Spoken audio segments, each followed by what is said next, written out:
There comes a moment in every calling, every journey, every walk with God, where the path before you vanishes. There is no bridge, no boat, no certainty. There is only water and wind and the whisper. And that's when you must leap, not because the way is clear, but because the one who called you is true. Abraham heard the voice, not a voice from earth, but from beyond the stars, and it told him to go forth, lecha, go for yourself, go to yourself. Go from your country, your father's house, your comfort zone, to a land I will show you, not a land revealed, but a land promised, a journey without map, a destination not disclosed. That was his leap. He left all that was seen to follow what was unseen. The leap of faith doesn't begin with certainty. It begins with a summons. You don't wait until the Red Sea parts to take the step. You take the step, and then the waters part. You don't wait until you feel strong enough to slay Goliath. You pick up the stone while you're still small. You don't wait until the storm is calm to walk on the water. You get out of the boat while the winds are raging. For faith is not the absence of fear. It is the defiance of it. It is not logical calculation. It is holy abandonment. It is the choice to put your foot where there is no floor, because you know your God cannot fail. The leap of faith is written in the Hebrew. The word for faith, manad, does not mean belief in theory. It means steadfastness, faithfulness, action, trust that moves. Faith in the Bible is never passive. It is the faith that caused Noah to build an ark before one drop of rain ever fell. It is the faith that made Moses stretch out his rod over a sea. It is the faith that made the priests step into the Jordan before it receded. It is the faith that made Peter leave the safety of the boat for the wild waves of the unknown. You say, "But I'm not ready." The truth is, you will never be ready for the miracle, because the miracle only comes when you move. The Israelites couldn't taste the promised land until they left Egypt behind, and they couldn't defeat Jericho until they walked around its walls in silence. 7 days of obedience and then a shout. What if your miracle is waiting for your shout? What if your breakthrough is on the other side of your obedience? What if your destiny is just one leap away? You say, "But the odds are against me." So they were for Gideon, facing an army with just 300 men and broken jars. So they were for Esther, who went before the king uninvited, saying, "If I perish, I perish." So they were for Daniel in the lion's den, and the 3 in the fire, but none of them perished, and none of them burned, and none of them bowed.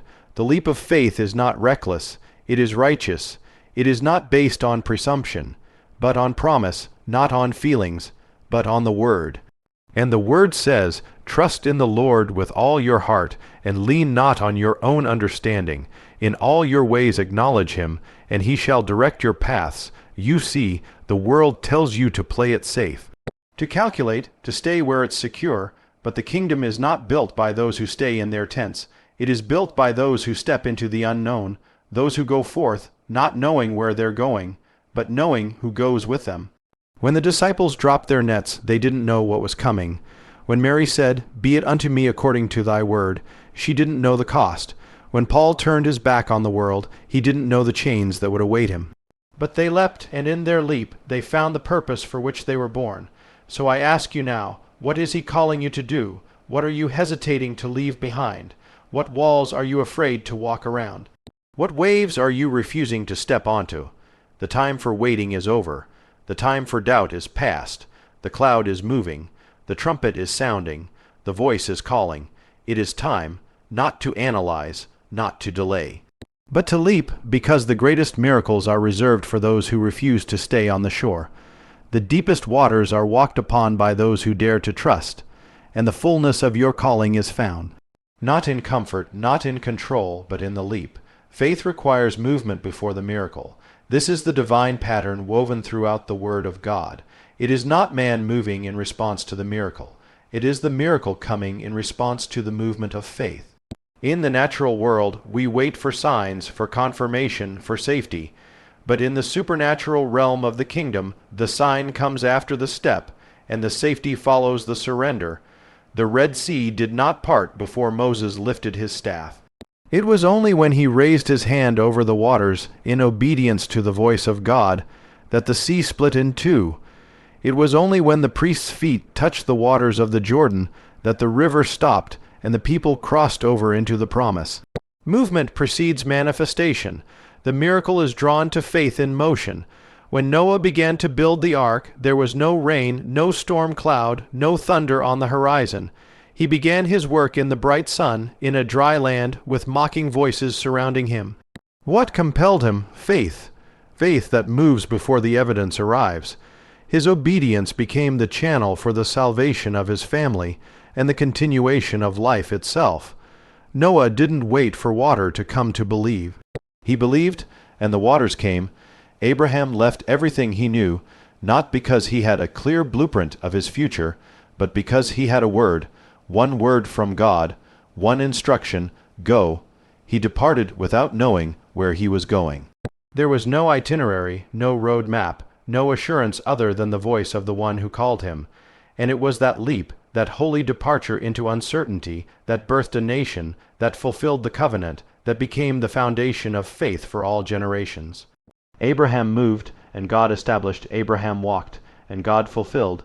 Peter saw Yeshua walking on the water and said, Lord, if it is you, command me to come to you. And Yeshua said one word, come. Peter stepped out of the boat not because the waves calmed, not because the storm ceased, but because of the word spoken. It was not logic. It was not safety. It was obedience. He placed his feet where only God could hold him. His movement into the water did not follow the miracle. It initiated it. As long as his eyes were fixed on the Master, he walked where no man had walked before. It was movement birthed from trust. Faith that stands still is not faith. Faith that waits for every question to be answered is not faith. True faith is revealed in the steps taken while the questions remain. When the Israelites marched around Jericho, the walls were still standing on the 6th day. They were still standing on the 7th day. Even after the first 6 rounds, nothing had changed, but they kept walking, they kept moving, they obeyed, and when they gave the shout, after all their silent steps of obedience, the miracle happened. The walls fell not before the movement, but after. The movement was the act of faith, and the miracle was the response of heaven. David ran toward Goliath with a sling and a stone, not after the giant fell, but before. He didn't wait to see if the Philistine would lower his guard or trip over his armor. He ran forward, declaring the victory before it was visible. The miracle, Goliath's fall, came after David's bold movement of faith. He didn't match fear with fear. He answered it with action, and in that moment the shepherd boy became the warrior, king. The lepers, yes, you healed, were not cleansed when they stood before him. He told them, go, show yourselves to the priests. And as they went, they were cleansed. As they moved, healing came. Their obedience, their movement into uncertainty and hope, brought the miracle into their reality. Had they stood still, analyzing, hesitating, demanding proof, they would have remained lepers. But their movement activated the power of God in their lives. In the wilderness the cloud moved, and the people moved with it. When the cloud lifted from the tabernacle, Israel would set out. They didn't decide when it was convenient to move. They didn't know where it was leading. They moved when God moved, and by that movement they stayed under the covering, under the provision, under the direction of the Most High. The cloud didn't wait for their preparation. Their preparation was to be ready to move the moment it did. So often we want God to act first, to open the door, to make a way, to reveal the entire plan before we take a single step. But that is not the way of faith. The way of faith is the path of Abraham, of Moses, of Ruth, of Esther, of all who trusted in the unseen. It is the movement of the feet before the sight of the eyes. It is the yes to heaven's command before the answer arrives. It is the climb up Mount Moriah with no lamb in sight, believing the Lord will provide. It is carrying water pots to the master of the feast before a single drop turns into wine. It is stepping forward with loaves and fish, not because they are enough, but because He is. Faith requires movement before the miracle. It demands that you move, even when nothing makes sense, even when every voice around you says wait, pause, don't risk. Faith says move, move, and the waters will part. Move, and the wall will fall. Move, and the stone will strike the giant. Move, and the jar will be filled. Move, and the promise will rise. God often calls you into the unknown to reveal your true calling. It is a pattern as ancient as the first breath of man. From the moment God called Adam to tend a garden he did not plant, to the day he summoned Abraham to a land he had never seen, the divine calling is not born in comfort or familiarity. It is forged in mystery.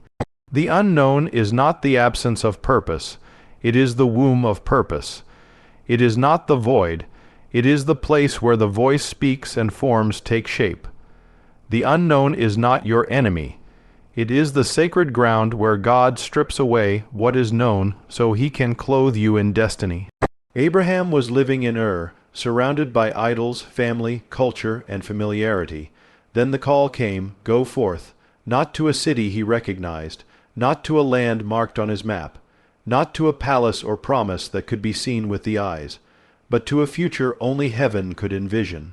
God called him into the unknown so that he could reveal what Abraham could never discover in the land of the familiar. He would become the father of nations, the root of covenant, the vessel through which blessing would flow to the world. But that revelation would only be found in the journey, not in the safety of home. Moses grew up in the palace of Egypt, surrounded by the power and wealth of Pharaoh. But the calling did not come with the gold or the chariots. It came through fire in the wilderness, a burning bush. A voice from within the flames calling him by name. Moses had to leave the known, his title, his status, his safety, and step into the unknown deserts of Midian and beyond. Only there could he discover who he truly was, not a prince of Egypt, but a deliverer of Israel. God called him into the wilderness not to punish him, but to prepare him, not to confuse him, but to clarify him. Joseph dreamed dreams in his father's house, but it was the unknown, the pit, the prison, the foreign land, that revealed who he truly was. Had he remained in the house of Jacob, he would have remained a dreamer, but in the unknown, God made him a ruler. In the land of affliction, God revealed the anointing that would preserve nations. The betrayal, the silence, the confusion, each step into the unknown was not a detour, but the direct path to destiny. Ruth left everything she knew, her land, her family, her customs, to follow Naomi into a land where she had no promise, no reputation, no future. All she had was a declaration, "Your people shall be my people, and your God my God." It was a leap into the unknown, a surrender of control, and yet, in the fields of Bethlehem, while gleaning behind the reapers, her calling emerged. She became the great grandmother of David, a part of the lineage of Messiah. The unknown became the door to divine legacy. Esther was taken from her home and placed into a palace, an environment foreign and filled with danger.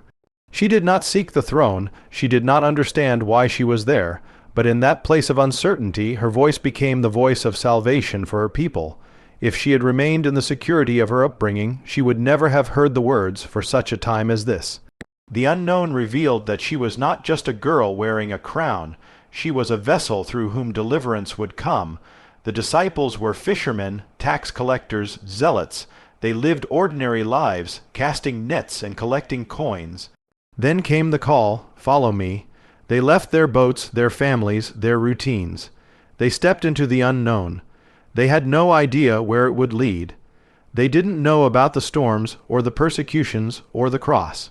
But neither did they know about the miracles, the resurrection, the upper room, the fire that would fall. Only by stepping into the unknown did they become apostles. Only by surrendering the predictable did they step into the eternal. Paul was a man of certainty, trained under the best teachers, confident in his mission, sure of his path, until the light shone on the road to Damascus and blinded his natural eyes, so that his spiritual eyes could be opened. He stepped into darkness, into confusion, into a place where all he knew was undone, and in that unknown he received the call not to persecute, but to preach, not to destroy, but to build. The unknown did not erase his purpose, it revealed it. Even Messiah himself stepped into the unknown of flesh and blood. The Word became flesh and dwelt among us.